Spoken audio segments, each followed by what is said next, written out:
All right, so the A's beat the Minnesota Twins today in game 1 of the doubleheader against the Minnesota Twins. And yeah, they just played amazing. They absolutely destroyed them. And now we are on a 9-game win streak. And like I said, this game was awesome. 2 home runs by Mitch Moreland. I mean, that is crazy. He opened up scoring in the second inning to put the A's up 2-0 with a big 2-run homer. And Sean Manaea pitched today for the A's. It was only a 7-inning game, so a lot quicker. Mitch Moreland, just 2 innings after his first home run, hit his second, which was a solo line drive shot to right center, putting the A's up 3-0. And Mitch Moreland lately, I mean, he had a slow start to the season. Lately, he's been amazing. I mean, he got that walk-off. He, 2 home runs in this game. And then, for the first time all year, the A's hit a grand slam, and that was by Matt Olson. Really weird hit because it was down the right field line. Bases were loaded. Everyone thought it was going to be foul, and it hit the foul pole, which by rule is a automatic home run. So the A's were up 7-0, and then Sean Manaea locks down the rest of the game. Obviously, only a 7-inning game. I really like what I saw out there. It's obviously game 1 of a doubleheader. And the second game is gonna, be on today later.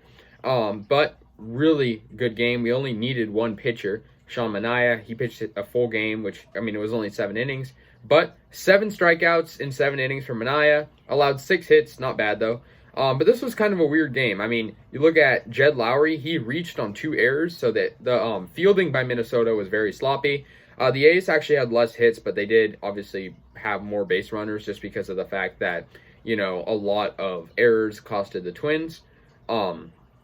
In the Twins, to put it in perspective, they had 4 different pitchers. Schumacher was the the starter. But the A's played really good. They were the player of the game.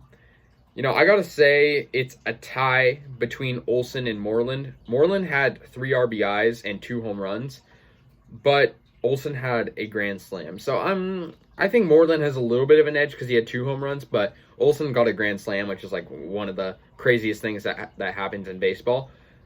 So yeah, final score was 7-0, and after this, the A's moved to 10-7, and like I said, 9th straight win. This is crazy right now. This is the best I've seen the A's play since 2020, and beating the Twins feels good, and we're climbing our way up the standings.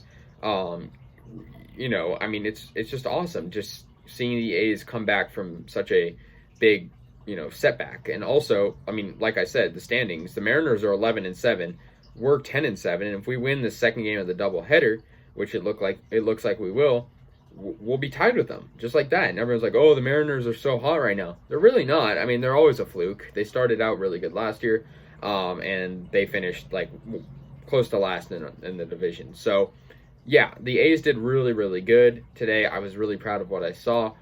Special shout out to Sean Manaea. Getting the A's pitching lately has been spot on. Seriously, allowing barely any runs per game. And their offense has been great. They're winning these games by a big margin. 7-0 is great. And, I'm glad to see them get double digits. And like I said, we're on a 9-game win streak. So to put that in perspective, we were at 1 win the last time we lost. So really good game. Like I said, next game is tonight, the doubleheader against the Twins. So hopefully we'll get our 10th in a row, but I don't want to speak too soon. And the highlight of this game was a 5-run bottom of the 4th inning for the A's with a Matt Olson grand slam. So let me know your thoughts on this game. And yeah, let's go A's. See you guys later.